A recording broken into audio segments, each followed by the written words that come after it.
আসসালামু আলাইকুম, সবাইকে আবারও স্বাগত জানাচ্ছি। আমি পাভেল। আজকে আমরা অষ্টম শ্রেণীর অনুশীলনী 2.1 আরও কিছু সমস্যা নিয়ে আলোচনা করব। তো প্রথমে যে সমস্যাটা আলোচনা করব সেটা হচ্ছে 2.1 6 নম্বর সমস্যা। প্রশ্নটা আমি একটু পড়ি। বার্ষিক শতকরা মুনাফা কত হলে 13,000 টাকা 5 বছরে মুনাফা আসলে 18,850 টাকা হবে? তো এখানে যেটা বলা হয়েছে যে বার্ষিক শতকরা মুনাফাটা চেয়েছে আমার, অর্থাৎ যেটাকে আমরা সুদের হার বলি বা মুনাফার হার বলি সেটা চেয়েছে। আর যে ইনফরমেশনগুলো দেওয়া আছে সেটা একটু লিখে রাখি।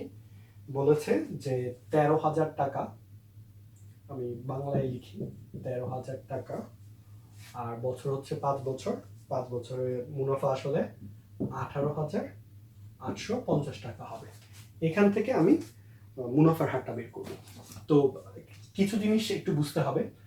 এই যে 13,000 টাকাটা বেড়ে 18,850 টাকা হলো, এটা মানে হচ্ছে আমার মূলধন ছিল 13,000 টাকা, অতিরিক্ত যে অংশটা পেয়েছি এটা কিন্তু আমার মূলধন বাড়ে নাই, এটা ব্যাংক আমাকে প্রফিট দিচ্ছে, ব্যাংক দিচ্ছে বা যার কাছে রেখেছি সেই দিচ্ছে।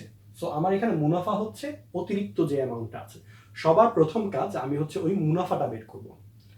2 নাম্বার কাজ, এই যে আমাকে মুনাফাটা দিয়েছে সেটা কিন্তু এখানের উপরে ভিত্তি করে দেয়নি, আমাকে দিয়েছে হচ্ছে আমি যে টাকাটা জমা দিয়েছি, অর্থাৎ মুনাফা পেয়েছি আমি 13,000 টাকার উপরে। সো এখানে দেখতে পাচ্ছি যে 13,000-এর থেকে বেশি আছে হচ্ছে 5,850 টাকা। তো 5,850 টাকা যে আমি পেলাম, এটা পেয়েছি কিন্তু 13,000 টাকার উপরে। সো 13,000 টাকায় 5 বছরে পেলাম হচ্ছে 5,850 টাকা। 1 টাকায় 1 বছরে কত পাবো, আর 100 টাকায় 1 বছরে কত পাবো, এটাই খুবই সহজ। সো আমি লেখার চেষ্টা করি। প্রথম আমরা যেটা বের করবো সেটা হচ্ছে এখানে মুনাফা কত।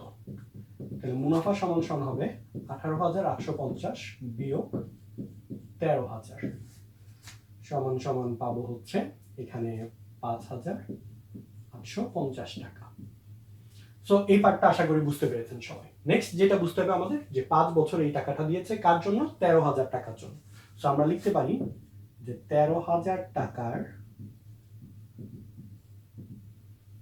5 বছরের মুনাফা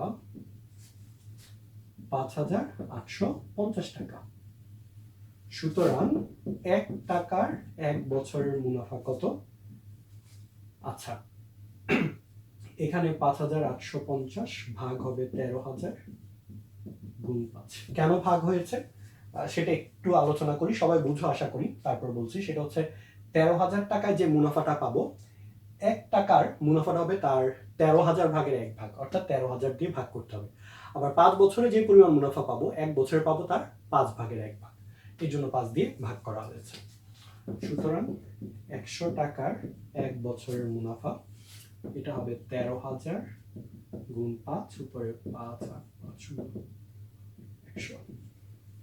আচ্ছা, এবার এই ক্যালকুলেশন করতে গিয়ে কিছু কথা বলবো। আমরা এরকম এই যে শূন্য শূন্য কেটে ফেলি, হ্যাঁ, শূন্য শূন্য কাটাকাটি করাটা আসলে রং। এই কাটাকাটি করা যায় না। কেন করা যায় না আরেকটা ভিডিওতে আশা করছি আলোচনা করব। তো যারা অভ্যস্ত আছে তারা এই জিনিসটা অ্যাভয়েড করার চেষ্টা করবে, যে শূন্য শূন্য কাটাকাটি যাতে না করি। এরপরেও হয়তো লিখি যে কাটাকাটি করা, বাট শূন্য দিয়ে শূন্যকে ভাগ করা যায় না, কিন্তু ওই মিনিং সেম থাকে, এই জন্য আমরা এভাবে করে দিয়ে ফেলি যে শূন্য শূন্য বাদ, এখানে শূন্য শূন্য বাদ। হ্যাঁ, বেসিক্যালি যে কাজটা করা হয়েছে 100 দিয়ে এখানে ভাগ করলে 130 থাকে, এই কাজটা অ্যালাউড, বাট এটা ঠিক না, শূন্য শূন্য ভাগ করা যায় না। যদি আমি সবাই অবস্থা দেখে এখানে লিখছি, বাট আমি বলে নিয়েছি আগে যে এই কাজটা করা যাবে না। এবার 5 দিয়ে ভাগ করবো, এটাকে 5 দিয়ে ভাগ করলে হবে 5 একে 5, 117। আর 13 দিয়ে যদি আমি 117কে ভাগ করি, আমি জানি যে 9 13 হচ্ছে 117। সো আমি পাবো হচ্ছে 9 টাকা। এটা মানে হচ্ছে 100 টাকার 1 বছরের মুনাফা 9 টাকা, অর্থাৎ উত্তর হচ্ছে 9%। সো উত্তর 9%। আমি একটা প্রশ্ন করি ভিডিওটা শেষ করার আগে, সেটা হচ্ছে এই যে পার্সেন্টেজ দিলে শতকরা বলতে হয় না, শতকরা বললে পার্সেন্টেজ দিতে হয় না, এই জিনিসগুলো নিয়ে অনেকে কনফিউশন আছে। অনেকে এই জায়গায় পার্সেন্টেজ দিয়ে দেয়, এই জায়গায় পার্সেন্টেজ দিলে আবার টিচাররা কেটে দেয়, জিরো দেয়, কেন জিরো দেয়, হ্যাঁ, এই জিনিসগুলো নিয়ে অনেকের কনফিউশন আছে। কেউ যদি এটার অ্যান্সার জেনে থাকো তাহলে অবশ্যই কমেন্ট সেকশন জানাবা, আর যদি তোমাদের জানার ইচ্ছা থাকে সেটাও জানাবো, আমি নেক্সট ভিডিওতে সেগুলো নিয়ে আলোচনা করব। সো এখন আমরা নেক্সট আরেকটা প্রবলেম আলোচনা করব। নেক্সট ভিডিওতে যেটা আলোচনা করব সেটা হচ্ছে, একটু বলি 7 নম্বর প্রশ্নটা, বার্ষিক শতকরা কত মুনাফায় কোনো আসল 8 বছরের মুনাফা আসলে দ্বিগুণ হবে? 8 বছরের মুনাফা আসলে দ্বিগুণ হবে। আচ্ছা, তো সবাই নেক্সট ভিডিওতে দেখবে।